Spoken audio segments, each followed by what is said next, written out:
Hello, welcome to Irish Football Fan TV. This is the first episode of the Players Lounge with Jeff Hendrick, and I'm delighted to say the man himself is here.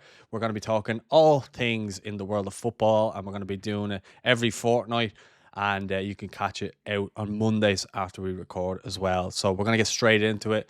Jeff, an action-packed weekend. How did you see it yourself before we get right into it? Yeah, it's interesting. I think people are always talking.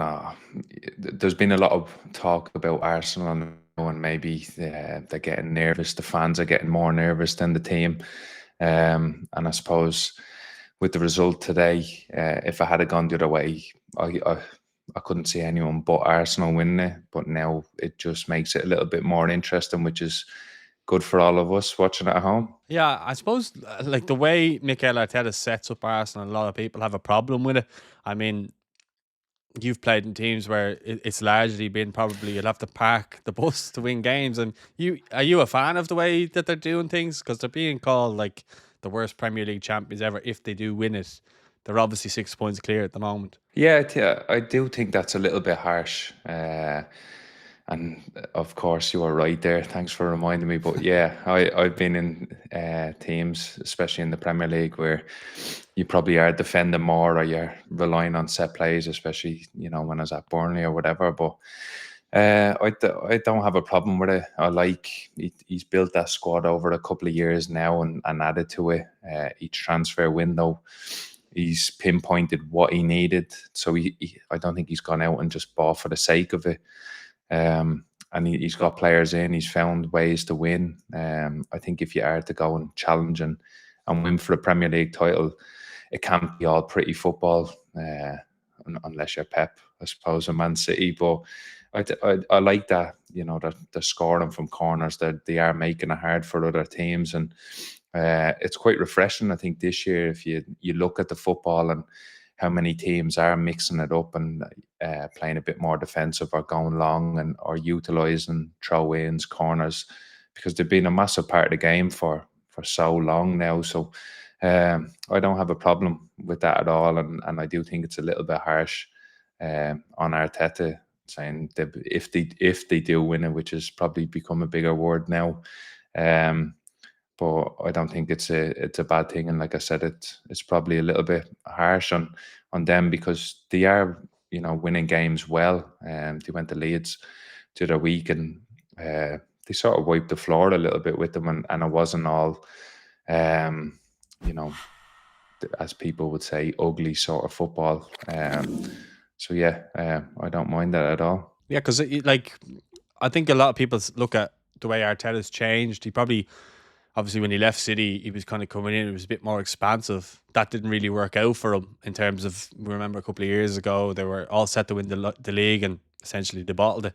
But then now it looks like they've gone to. It looks like he's turned kind of to his other mentor, David Moyes, in kind of the way that he sets up. David Moyes obviously would have been renowned over the years with I was set waiting for pieces. you to bring it back to Everton at some point. But no, he would have been renowned for like set pieces and keeping it tight and winning games, and that seems to be kind of the mantra in which Arteta is kind of living by at the moment. Yeah, I think you made a good point there when obviously you said they bottled it, which I did. I marked that earlier in my notes, and I think they were in the lead for 200 odd days, and then they didn't win it. So that must have hurt them, and he had to have learned from that. So if then you think about it now this year, they're probably not playing as expansive or attacking as that year they were doing when they came up short, and they're being a bit more solid and harder to beat. And I think they're going about it in a real professional way. And you're probably right. He didn't play his whole career in pretty football, and he probably had to take a step back after that season and think, right, what were we missing to get over the line this year? And if that was David Moyes or even watching other clubs, I think that's something he definitely done, because he does look like someone who lives, eats, and breathes football. I'm sure even while he's sleeping, he's dreaming of tactics and all. So yeah, if you want to take it as a David Moyes tactic, I'll give that one to you. Well, I just can't think of any other managers that he would have played like Arsene Wenger.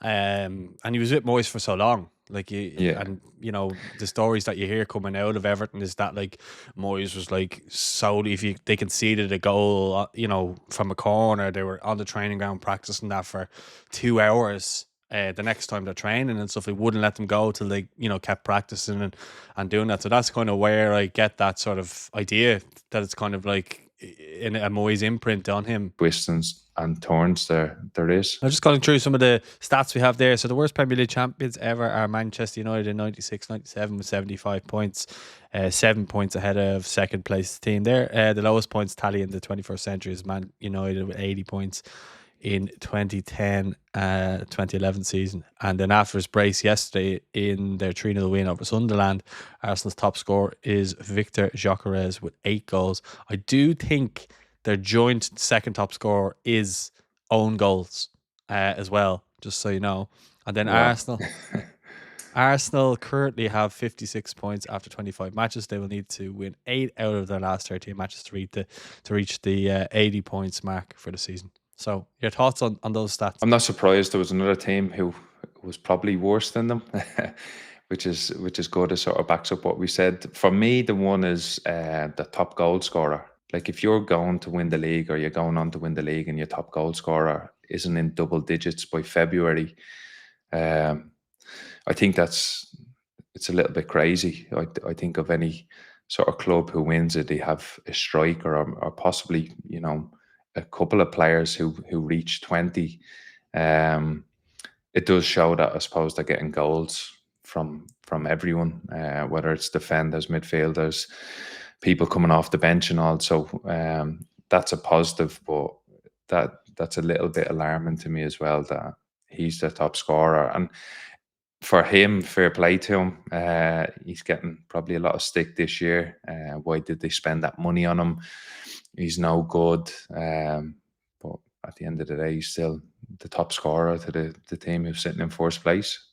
Yeah, I don't think he's actually got that much service. If you watch the way Arsenal play, he doesn't really seem to get a lot of the ball to feet or to link up play every time I've watched them. I mean, it was a good win against Sunderland. Sunderland have been good this year. I think everyone. Sunderland have really impressed me. Yeah. For me, I've actually I've played against him, and he has clever movement. He's the type of player who likes to run in behind, and I'm nearly sure as he was making that move, people did highlight that. And I witnessed the firsthand. And I suppose it's figuring out with the way Arsenal are playing or teams playing against him, if there's not enough space in behind, he does have to adapt his game. And that's why I suppose certain people say like a Kai Havertz is better for them or a Jesus who naturally come and link the play and get involved. But he seems to be the player who wants to be getting in behind and just scoring goals. He's obviously I'm not saying it's a similarity, but a little bit to he's like a Haaland, I suppose, who his main focus is getting in the box and scoring goals, getting behind. And that's not really the way Arsenal are playing at the moment. So I'm not surprised his goal tally isn't as good as other strikers throughout the league. But I do agree with you. He's not getting the service that he would like. And I suppose if he's not scoring goals, like he's not going to be as confident as you'd like him to be, because strikers, it's all about scoring goals, and they feel 10 feet tall, I suppose. So I think there's a bit of adjustment for him. Yeah, just a nice little segue there. You mentioned Haaland. He had a great day today, beating Liverpool 2-1. Arguably should have been 3, but I'm sure we'll talk on that. Liverpool took the lead through Dominic Szoboszlai, and what a goal. What a free kick that was. Then Bernardo Silva gets the equaliser, and then Haaland gets the penalty, which I'm not sure. Alisson, I don't know what he's doing there, but I'll get your thoughts on that, and then obviously how it ended then with the red card and the no goal. So yeah, I mean the game kind of came alive towards in the second half, probably the last 25 minutes or so. Yeah, I thought City were the better team. I don't think they would have deserved to lose the game. Liverpool again, Szoboszlai, he's done it a couple of times this year. I think he has been a great player for them, and it's possibly a better free kick than the one he scored against Arsenal. Just Yeah, for I'd the agree. Yeah. technique the technique he's gone for, and for the keeper not even to move. It's you wish of scoring a goal like that, I suppose, and I'm sure he could take 10 of them, and it wouldn't have that outcome. But perfect for it to happen on a match day in such a big important game. And to be fair, City, they stuck at it. They were the better team, and then people are saying Haaland's not on a good run, and he gets a goal and assist, and I suppose that shows why he's such a top player, such a top striker, and he's just always in sniffing about, I suppose. And even his assist was great, just the way he peeled back and to nod it down. Really, really good. And the penalty just before, obviously, that was taken. When they give you the little image of penalty scored and missed, they were all to the keeper's left hand side, and then he went to the other side. And I'm one of them weirdos who like to try and guess where they're going to go. But I thought he was just going to go down the middle, play it safe, but he tucked it away nice. And yeah, fair play to him.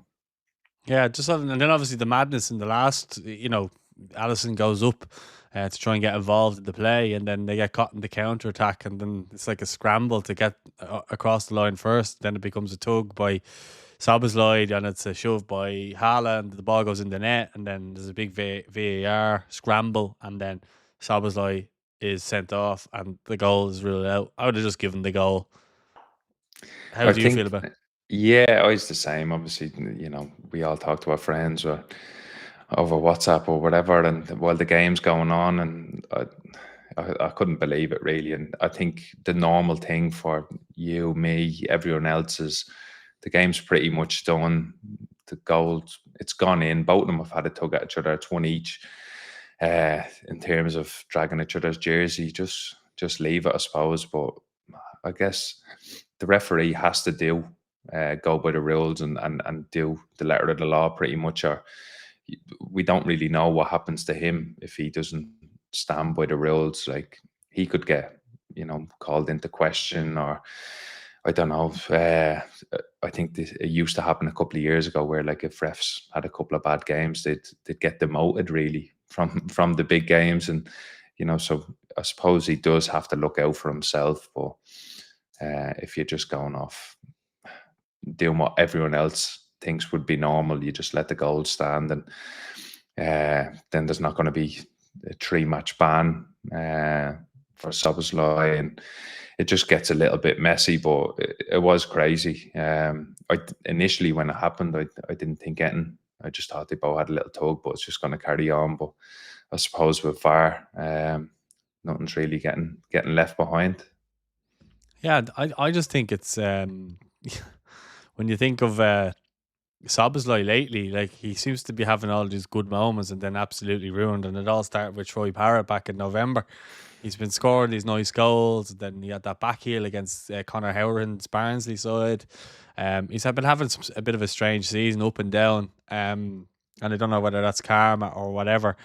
But yeah, but in terms of City and in terms of Arsenal, who we've spoken about, it fires the title race wide open from a neutral perspective.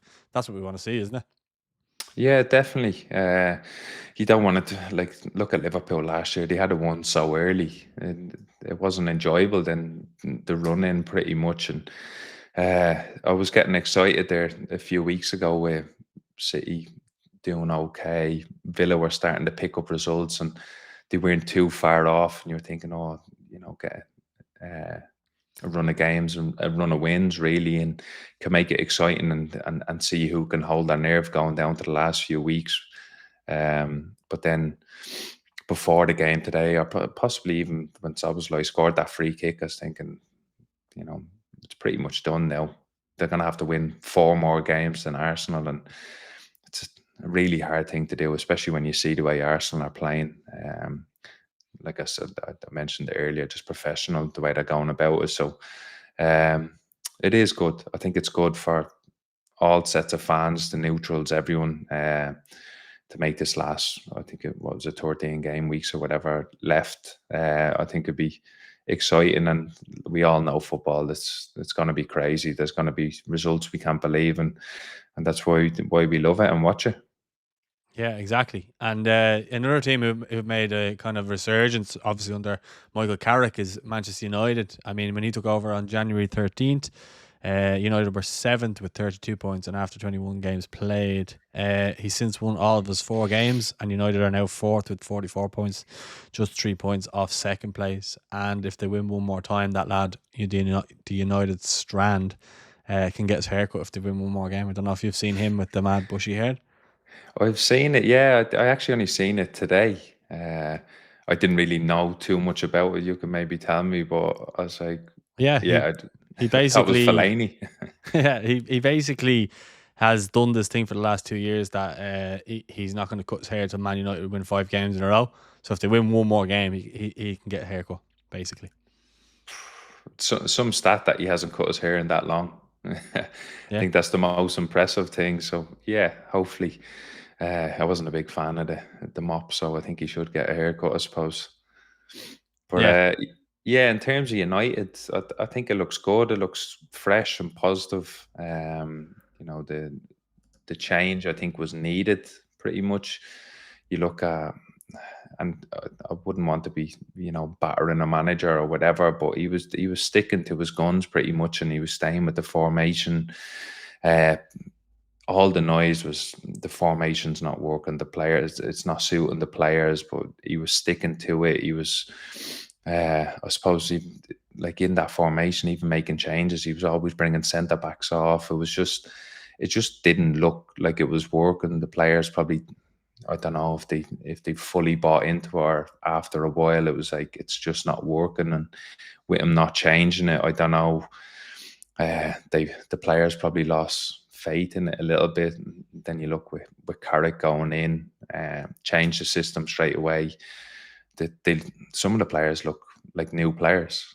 That they're back in positions they know and probably enjoy. I don't know if he's simplified it. I don't know if he's coaching them more, but they do look a completely different team, and the turnaround was pretty quick. So I think it shows how good Carrick's been. We all know him as a player, how calm he was. And he was tactically aware with the position he played. And then luckily, well, I wouldn't say luckily, I played against his team when he was at Middlesbrough, when they were high and flying. I think I've said it before. It was like, I nearly counted at one stage. I thought they snuck a few extra players on. They were brilliant, and I talked to certain players who played, in Darragh Lenihan, who was there playing under him, and he just said the sort of detail and the coach, and he couldn't talk highly enough about it. So I'm not surprised he's gone in and done well at United and changed it around, because from the outside it looked like they did need something new, with a sort of freshen up, I suppose. yeah. Well, I just wanted to ask you because they made a couple of changes. Obviously, we know the keeper Onana, he's kind of become a bit of a laughing stock over the last couple of years with them. They replaced him with Lemons in goal. Then they obviously have Cunha and Mbuemo, who were probably, this is not a slight on them, but they were playing for teams that were down and around the kind of relegation zone. I know Brentford were fairly safe, but they weren't necessarily Man United signings. But what I will say is I've been hugely impressed by the two of them, especially probably more so in Waymo, but or in Boomo, whatever way you want to pronounce it, because I just think he was someone who I was kind of looking at going, I wonder if he can make that step up, and he's been such an important player in terms of the goals and probably assists that he's got. He's even through the kind of bad patch they were going through, I thought he really performed. So what have you kind of made of those two players? Yeah, I've been really impressed with them. Like you, I saw in Wemo, Brentford. I really liked Brentford in any way. I liked Thomas Frank when he was there. The way he talked, the way he had the team set up, and it probably goes back to, they did play a little bit different, and they were finding ways to win, and the way the club's run is brilliant. So you're right. He wasn't a normal Man United signing, I suppose. And same with Cunha, really. He looked good. I only saw him in certain games where he'd have patches, and sort of glided with the ball. But I think there's certain players at United who we know, like Bruno and all that, are going to be good players. And they're going to try and drag the club through bad patches. But I think for them to come into such a big club, and just the way they've been playing, that I think they're so direct, they're so forward thinking, they work hard, and that's something that would have got the United fans on side with just a desire on the pitch. And I think it didn't take long for them. Sometimes you say, "Oh, you need to give a player a little bit of time." Maybe like a Verts or something where people like give him time. He's obviously got ability, but I feel like them two lads sort of came into the United team and it didn't phase them, and they were like, "Yeah, we're ready to be here. We're going to show you that we deserve to be here." And I think that's the way they perform. They're leaving everything out on the pitch, and I think they've been two very, very good signings. And I suppose it's a little bit different to what we're probably used to with United over the years, where they, it looks like they didn't really have a plan with their signings. They were just signing players, and you're thinking like, why are you signing them? Where are they going to play? How are they going to fit in? But for them to, I think they showed they played well under Amarim in a different formation. Now they're playing well under Carrick as well. So I think fair play to them, because you could possibly go to a big club like that, and it probably it would phase you, and you play within yourself, and you're probably doubting yourself, or there's 70, 80 odd thousand fans there, and it wasn't going well, and some players could have gone under there, but it didn't look like that they went under at all. Yeah, I think probably the fact that they've been doing well, and they signed Sesko, who was kind of brought in as the marquee sign, and it's probably allowed him to kind of just find his way. The fact that those two have kind of come in, and I think it took Mbumo a couple of games a couple of games just to get, I suppose, used to the swing of things. And then after he kind of got his first goal, it was just kind of he's been very steady and solid. And I think Kuhn has just came in and not really cared. I think he was at Atletico before Wolves, so he's been at a big club. Now, obviously, I'm not saying that Atletico are the same stature as Man United. I think they're one of the biggest clubs in the world, if not the biggest. But the way that they've kind of settled in there has definitely helped Sesko. And you're right in what you're saying there. I think about the signings that they've made. Even you look at Casemiro, but I think what's been impressive about him is, I think he was speaking to the manager previously and saying like, what can I do to get into the team? And he's been like hailed as a hero recently. He's like really showing up for them. Yeah, and I know it is probably true. People are saying his legs are gone and all, and they were saying him and Bruno couldn't play together, and Kobe couldn't get into the team, and he's not right. He can't last the game, and now you're seeing under Carrick, all three of them are there, and they're all performing at a top level, and it's just it's so good to see, and it does just show that. When you think about it, like it's not just one manager who determines you, and Kobe especially like stuck on in there, and he's come in I think he's played every game since Carrick's come in, and he's got better as each game's gone along.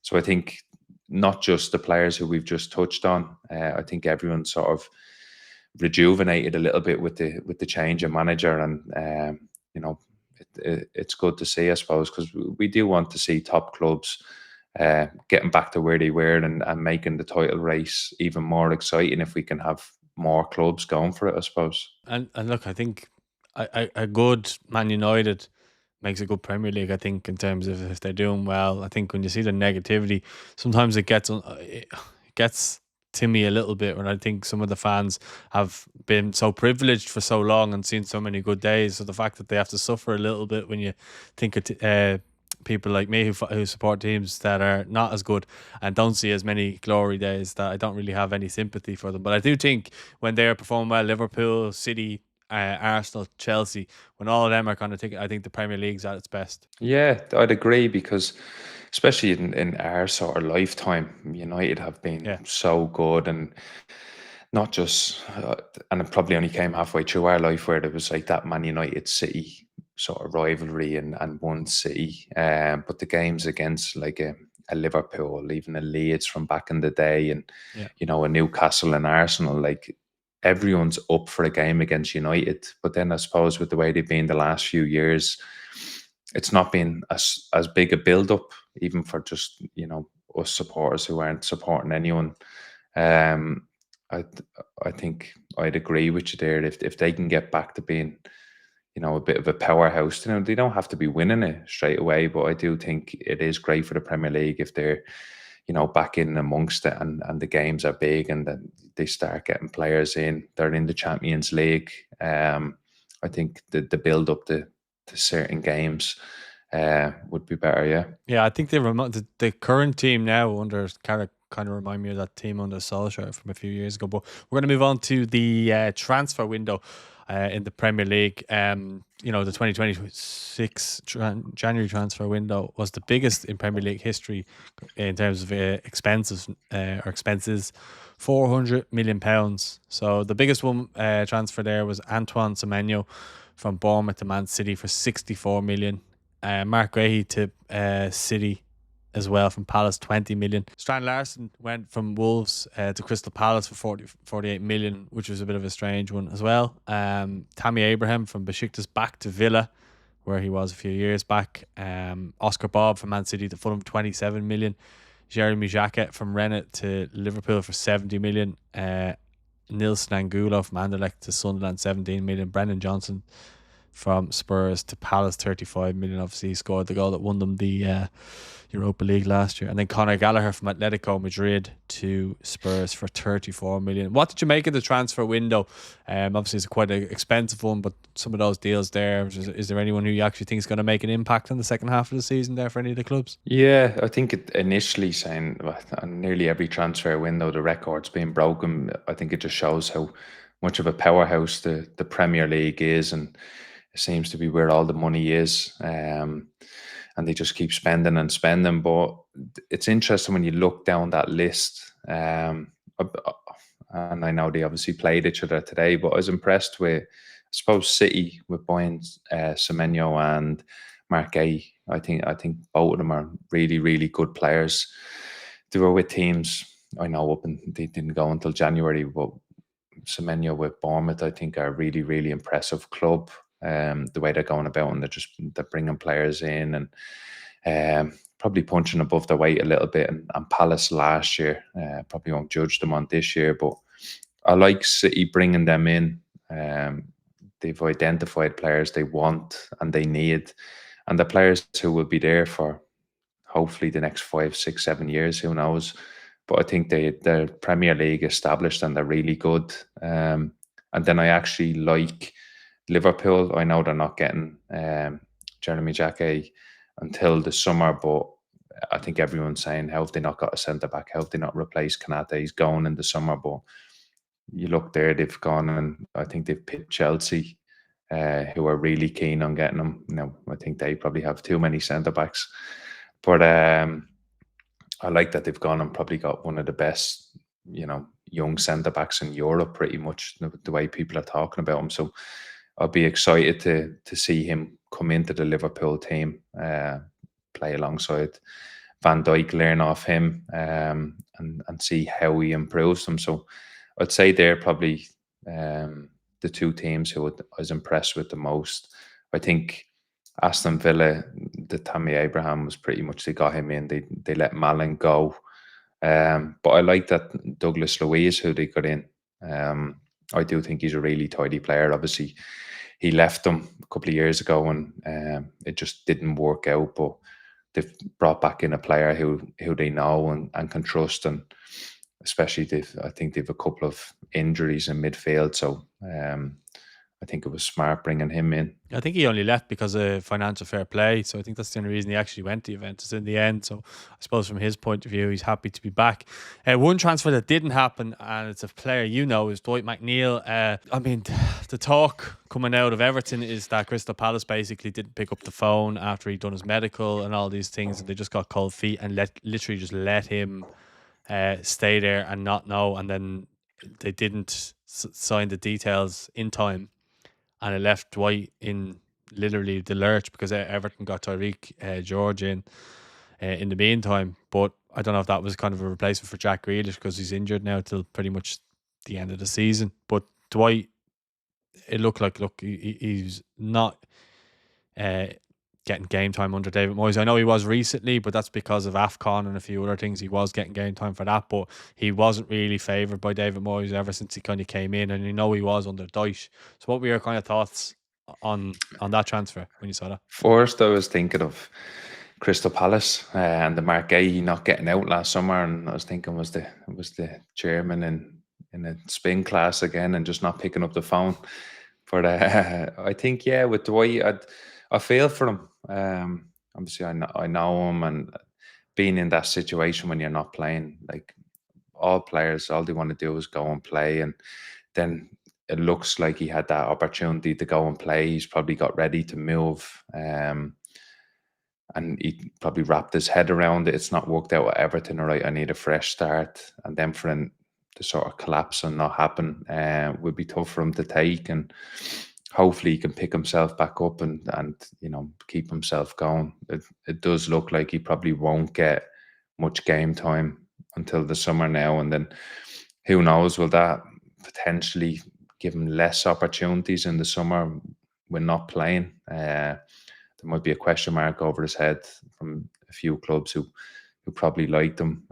Hopefully not. Like I said, knowing Dwight, I think the main thing for him is he's still at a good young age, and he just needs to go and find somewhere where he can play regularly. Yeah, I think like from Everton's point of view, it looked like good business. 20 million. I don't think they'll get that money for him in the summer. I think he's got 18 months left on his contract. He'll have a year in the summer. But I think his days at Everton are numbered, and I don't think he's going to play there. It's a shame. I actually really liked him at Everton. I thought he was a good player. He scored big goals at big times.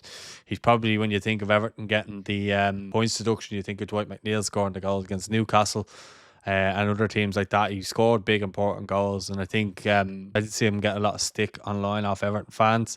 And I also saw his partner putting out a message basically how cruel football can be. But obviously you played with him at Burnley, and you'd know Dwight McNeil very well from those days, and Sean Dyche very well. So is there any stories that you may have from around the time where you would have worked together between them two? Yeah, Dwight was Dwight was a young lad who came in, and us probably at Burnley, we were probably an old enough. We were mid-20s to 30s, so it was an older group. So it's quite difficult. He came in. He was a quiet lad. The dressing room was pretty much bouncing there.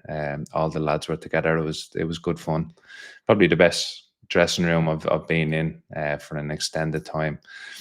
But everyone got along. The lads were quite clever, I suppose. There was I'm trying to think the best way to say this without calling people snitches, I suppose. But no, there was certain things that would be said around the changing room, the training ground, pretty much, and they'd always get back to Dyche, and he liked to know everything that was going on, I suppose. So the lads were pretty clever. They'd drop in a lie to certain staff members every now and again, and it'd get back to the manager, and he'd mention it to the lads, or he'd pull the lads.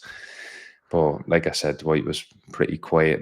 When you're coming off the training pitch at Burnley, you walk sort of by the car park. So Matt Loughton I think he got a new white Aston Martin, something like that. And we're walking off with the lads, and he's gone, "Whose car is that?"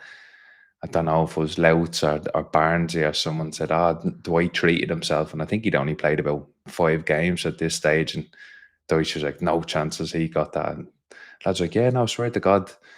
So Dyche sort of stormed off up to his office. So lads have come into the dressing room pissing themselves laughing, saying, "Wait, you see, bet someone's down here." 5 minutes time, lo and behold, there we go. Someone's knocked on the door. "Dwight, where's Dwight?" And he sat there quiet as a mouse, like young enough lad. Dyche's gaffer wants to talk to you. Dyche's called him up, and obviously we're pissing ourselves laughing, thinking he's going to get a roasting in that office there. So he's gone up straight away, and from what we know, obviously we don't know the word in use, and he was like, "What the have you done getting a car like that? Who do you think you are?" Blah, blah, blah. And Dwight's like, "What? that's not my car. Dyche's like, what? What do you mean? Louds told me it's your car. He's like, nah, that's not mine. So then Dyche sort of kicked him out of the office, and then he came down and made a little bit of a joke about it, saying he's bastards pretty much. He's got me there and all, but that was sort of the way Dyche and Dwight got on. He was quiet, and Dyche wanted to keep him in his box a little bit and keep him grounded and all. And the lads, they just found an opportunity and got him going. Jeez, the poor lad only trying to do his job, and he's getting cornered by yous and then getting caned by Dyche. As I imagine, Dyche is a very intimidating sort of person. Yeah, no, of course he is, and like, he's the gaffer at the end of the day, and he done so well at the club, and then I suppose you've got Dwight, who's such a quiet lad, and he was only young, he was new into the group, but I don't even think the lads gave Dwight a heads up. They just sort of sent him up there. He didn't know what he was getting called up for. He probably thought it was tactics or something, and then he was getting screamed at for a card he didn't own. So it was good. It was good from the lads, to be fair. It's just that's a lesson, isn't it? Like, you think of Alex Ferguson. I think he went mad at players like Ryan Giggs. Even I think he made someone in their squad who was quite big. I can't remember now off the top of my head, but he made them return a car. But yeah, it's that type of thing. But I think I hope for his sake that he can manage to get a club, hopefully in the Premier League for him. I still think he's a Premier League player. I do, yeah. I'd agree with you there.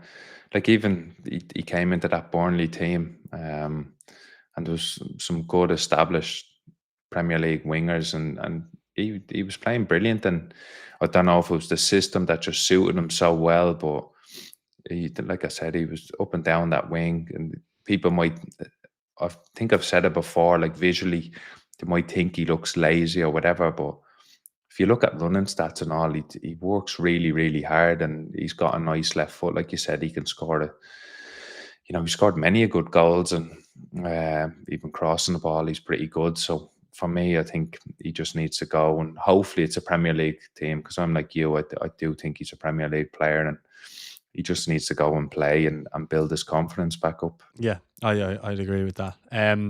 Yeah, I think just moving on then to our Irish transfers. I suppose just kind of more on the loan side of things. Andrew Moran, who's a player that you have spoken about a few times, he's moved to Preston.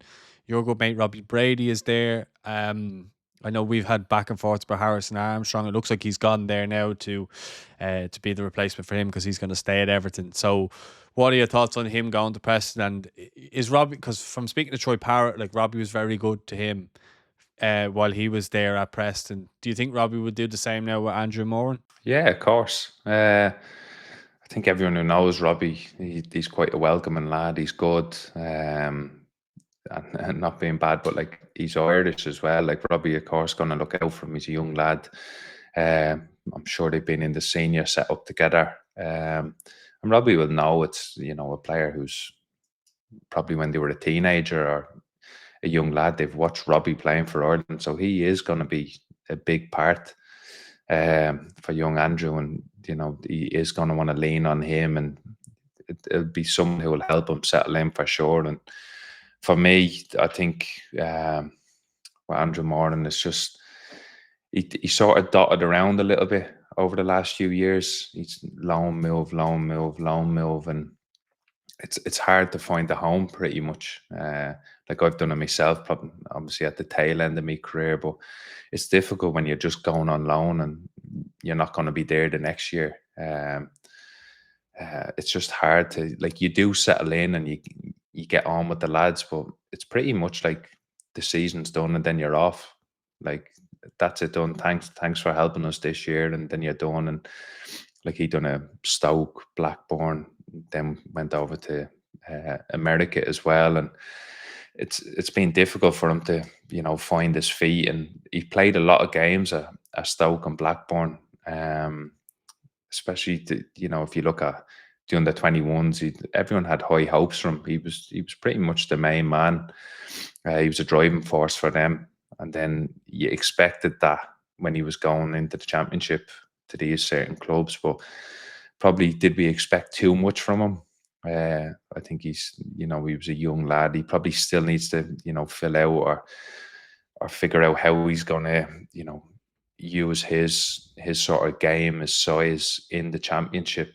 So I think it was difficult to just keep that momentum going. But now, hopefully, going there, having a familiar face in Robbie, it'd be nice to see him settle in and hopefully find his feet, because I think anyone who's Irish sort of knows he is a good prospect. But I think it's getting to the stage now where he needs to show it, and that's not being bad to him. I think it comes at a certain time in every player's career where you need to start showing that whether you're a Championship player, a Premiership player, national team, I think you need to show that you deserve to be there and what you can do. Yeah, I think he's 22 now, so I think he would have been 12 when Robbie scored that goal against Bosnia and against Italy. So that'll show you he's 22. So he's still, look, I think he's, look, we've spoken probably before about Troy Parrott being a good example of someone who went on those sort of loans. He learned from it.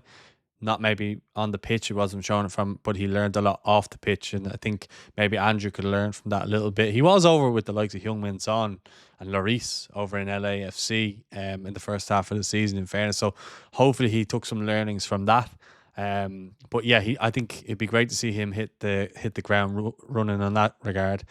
Sammy Smolix has gone to Derby County, and I know Kieran McKenna said some kind of interesting comments along the lines of he basically left not for football reasons, more for cultural reasons within kind of like the dressing room and being around the team.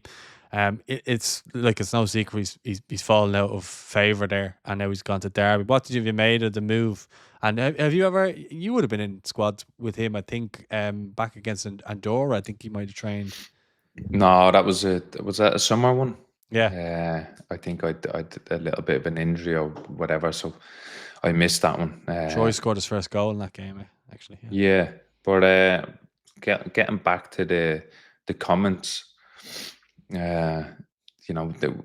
can only sort of read between the lines. But I don't know if he was unhappy, unsettled in the dressing rooms there.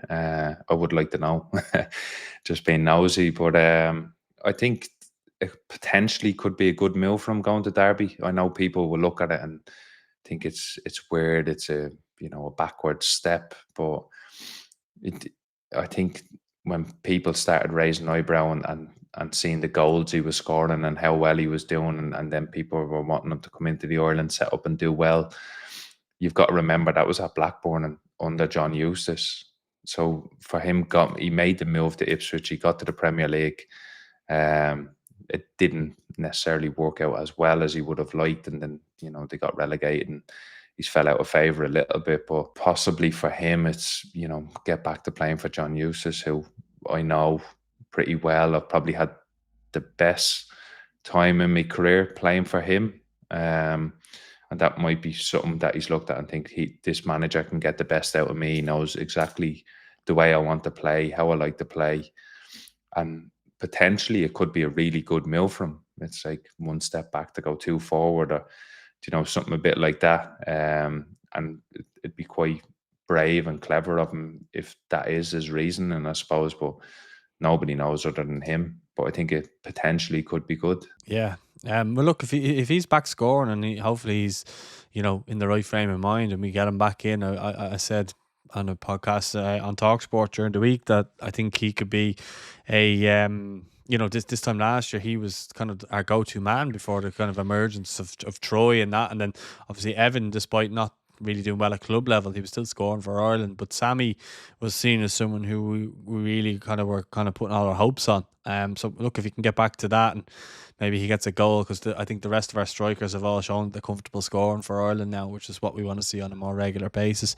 Gavin Mizunu kind of went to Stoke. We've kind of touched on that already, so I'm going to skip over that one and go to Johnny Kenny. He's moved to Bolton, and he had options to kind of go on loan from Celtic to either Schalke or Portugal on loan, but he's chosen to go to Bolton. He's I've seen a lot of people online are kind of questioning maybe his attitude, or not his attitude, maybe his ambition is more the right word to use there. Yeah, and if you just look at it on paper, it probably you would question it, and you'd be like, Schalke are a big club. I don't know who Dzeko the just joined there, yeah. Dzeko, Edinburgh. yeah. So you would think, oh, why haven't you jumped at the possibility of that? But then, the January transfer is a bit weird. You're at the tail end of the season pretty much. So for him, maybe for the sake of 3 months, probably going to Bolton is potentially better. And then I don't know who's advising him. Is it a clever move?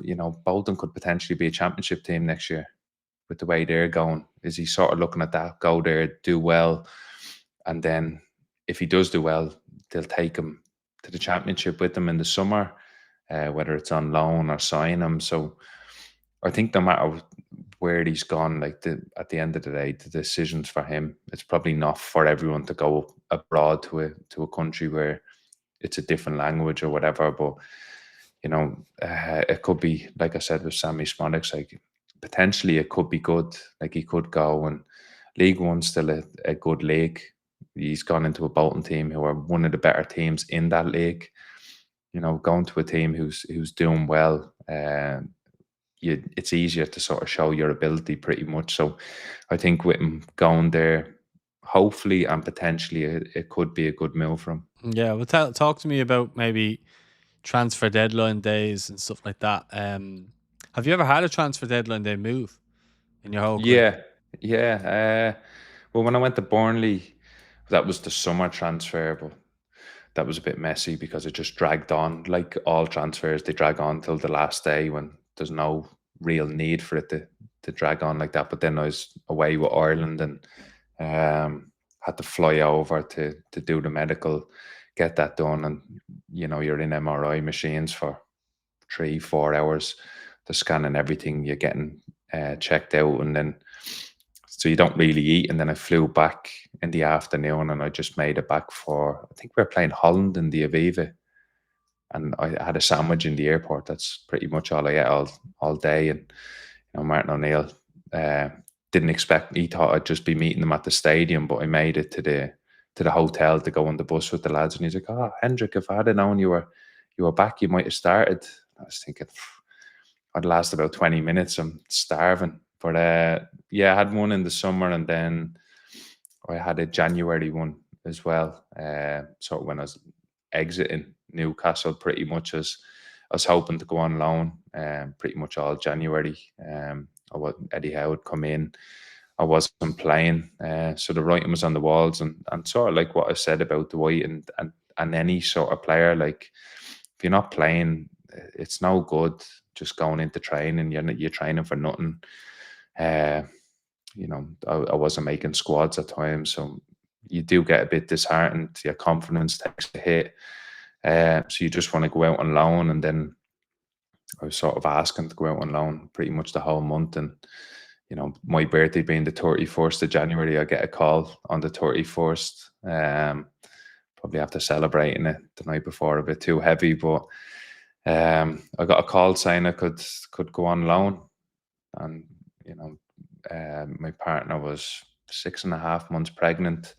I had about 12 hours to find a club who could get it done without doing scans or whatever, because I wouldn't have been able to make it. So I had a couple of options, and then I just tried to pick the one that sort of suited me best and where I wanted to go. But it's confusing. It's hard. You have to make possibly a really, really big decision last minute, and then thrown into the mix, a partner who's pregnant and everything. It was difficult, and I do feel for players. Obviously it was the other way around there. We talked about Dwight, and he was up for going, and then it didn't happen. Like that sort of last minute decisions, and you're wrapping your head around it, and then if it does happen, doesn't happen, and it can crush you a little bit. So yeah, it's difficult. Yeah, I suppose just what last thing I want to touch on is Andrew Omobamidele with he's basically come out and spoke about kind of no contact with Hamer Halgrimsson probably since he's been in the squad. Now I know Andrew had to leave Forest and go where Liam Rossini, who's obviously doing very well at Chelsea. They just beat Wolves 3-1 yesterday as well, recording on Sunday here at the moment. But yeah, Rosinha seemed to really kind of reinvigorate him and really kind of he started to have a bit of a resurgence in his career. I think we all know he's a good player, but yeah, his kind of aim now is to get back into the Irish team. He said in an article with the Independent, and that yeah, he hasn't had any contact with Heimer Hagumson since he was in the squad, I think, against Greece in the loss against Greece in the Nations League. So that was a couple of years ago. But your thoughts on that, and I suppose your thoughts on Andrew as well as a player. Yeah, I read the article. It's weird when you sort of know someone and you're reading the article and what they've said. I'm sort of picturing him saying it, and like he comes across confident in it, and that is him. He's probably he's not shy or quiet, but he is quite. He keeps to himself a little bit. He'll talk to people, but he's quietly confident, as you'd say, and the article read that way. I'm surprised probably no one's been in contact with him. I thought, there'd be a possibility of maybe 50 players or whatever, and whether you're in the squad or not, you sort of keep tabs on pretty much everyone, and because you never know, like touch wood, it doesn't happen. But if there was a good few injuries and Andrew's doing really well over there, of course you want them in.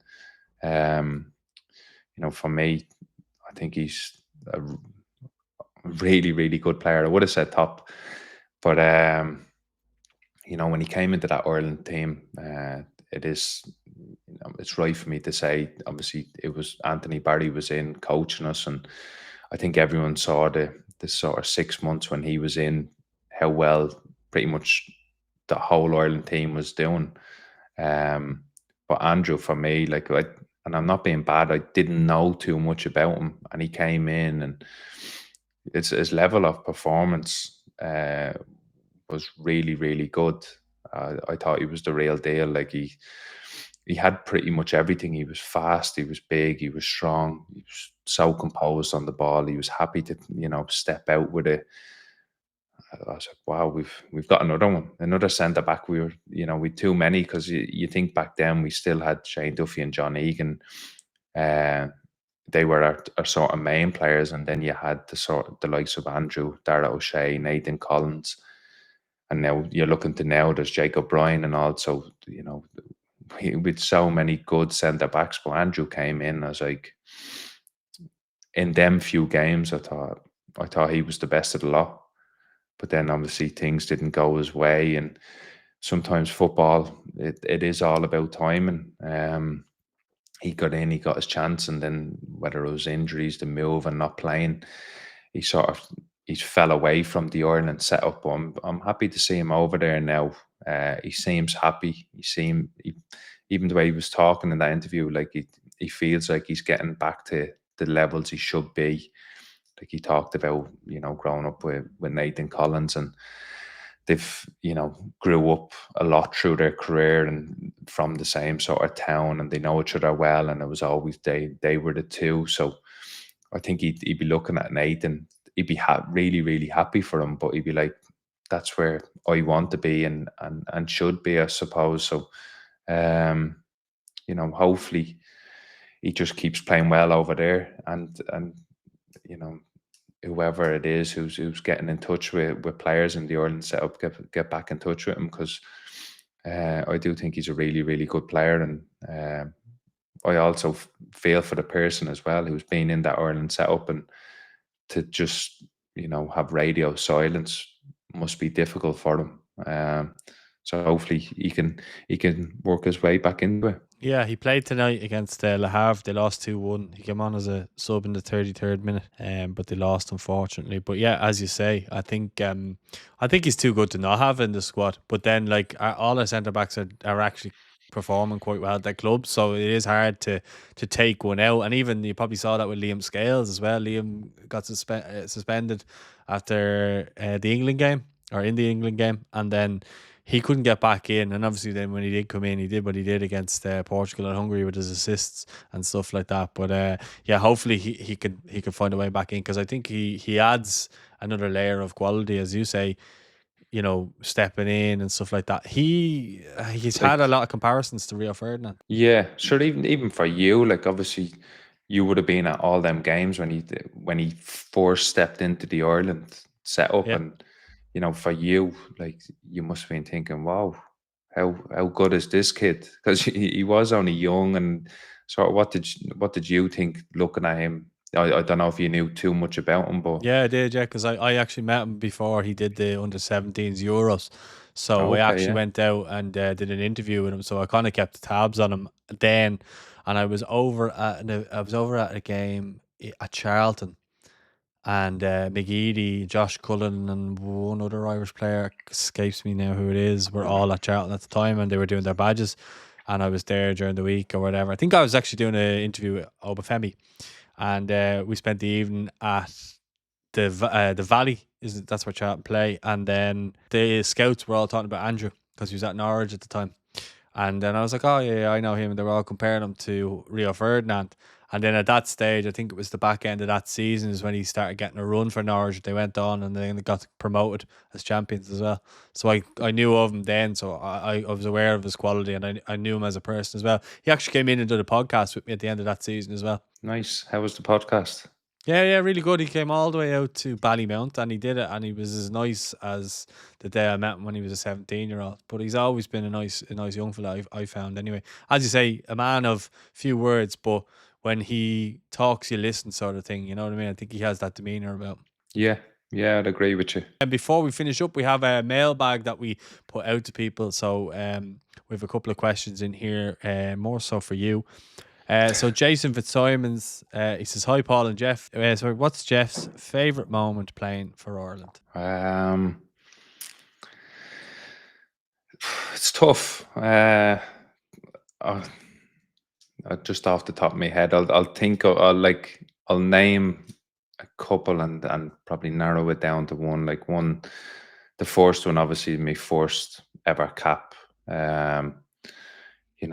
Just when you get that call, the excitement, and then just to meet up with the lads. It was I've been watching them on telly for years, and then to be in the squad with them was a little bit surreal, and then to actually get on the pitch and have a little bit of an impact. I think I set Wes up that night, so that was really, really special. I probably got about 40 tickets for that game. I was just so giddy, just happy to get everyone there to watch me. And I think now, sort of when I've finished, how proud I would have made everyone, sort of from my family to my friends and all, to they've probably been lucky as well as I'm lucky to have done it, but to witness me in the Ireland jersey, I suppose. So possibly that.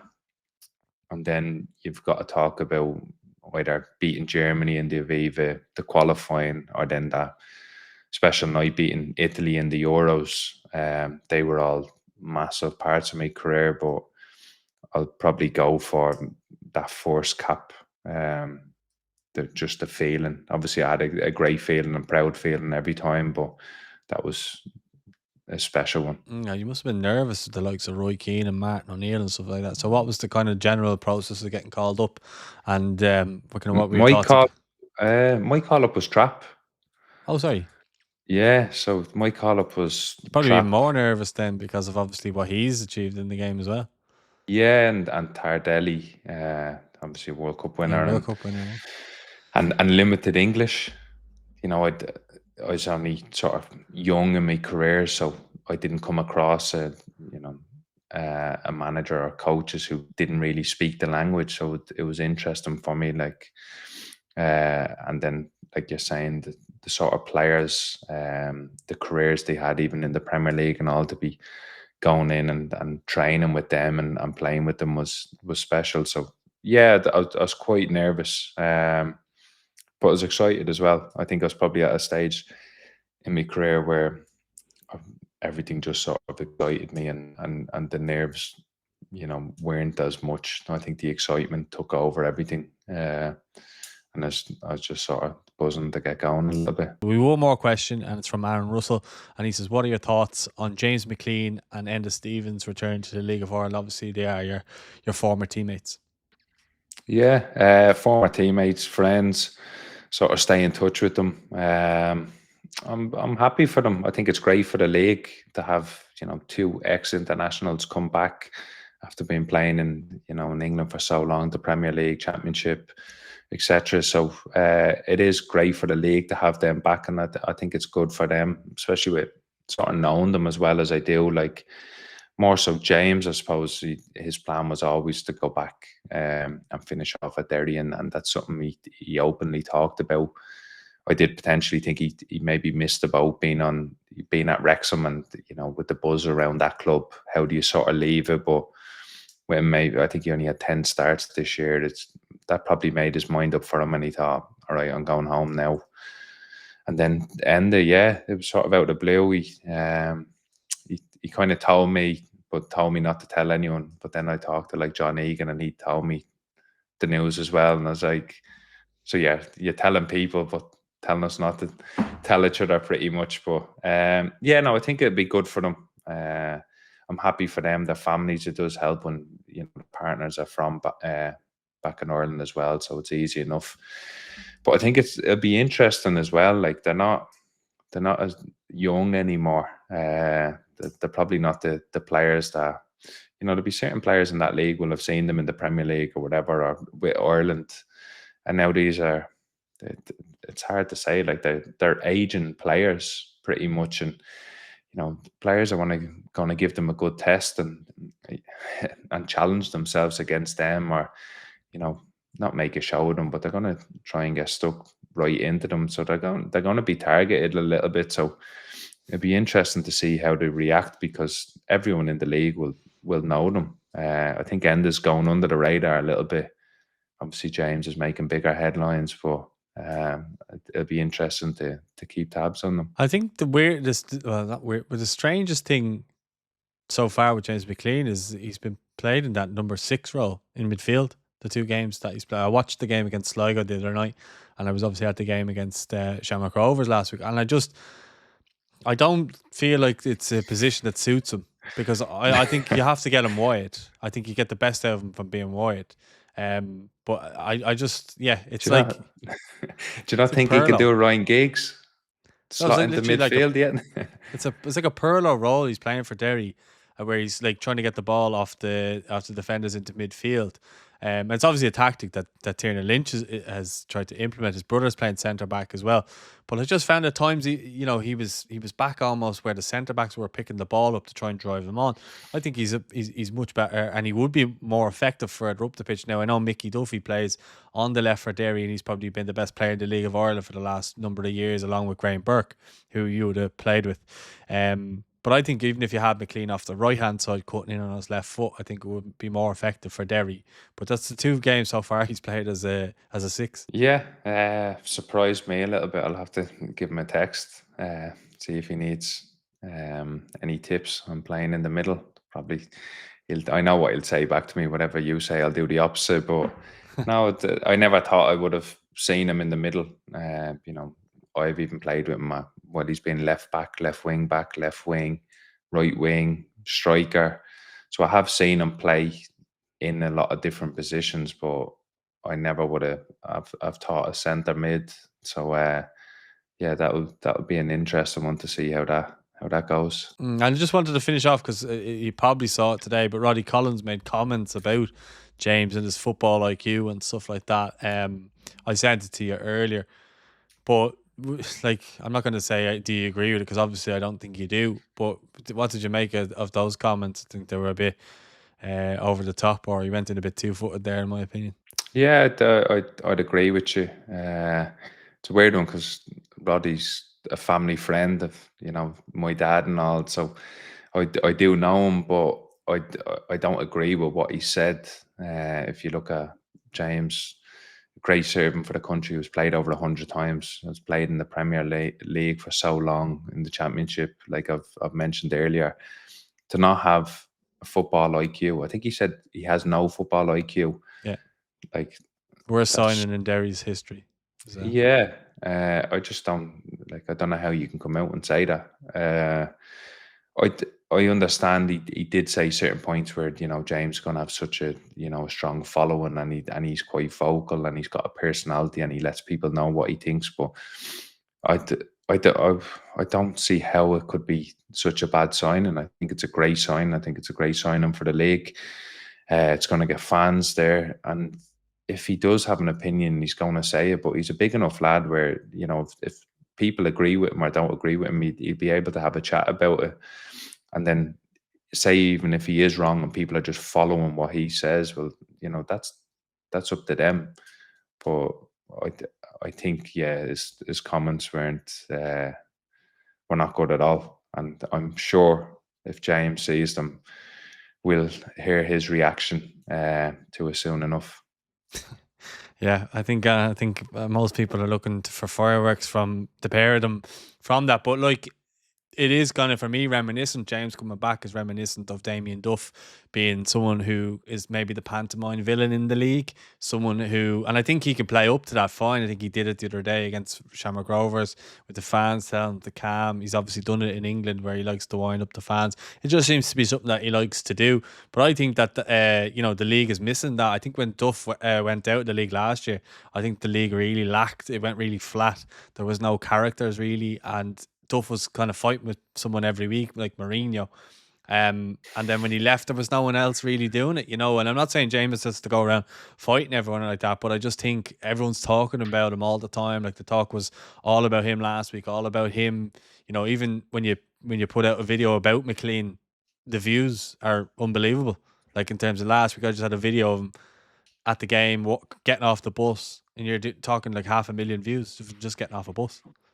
Yeah, well, that's it. Like, James is so well known around the country. Like, you look how many years he was in that international setup, and unfortunately, he's a massive talking point when it comes to even English football. Like, a lot of fans in England even know who he is. So, I think, like you said there, the league might have been lacking it, but now they've got him. I think they need to make the most of it and try and have a bit of fun with it. You don't want that Embrace it, too.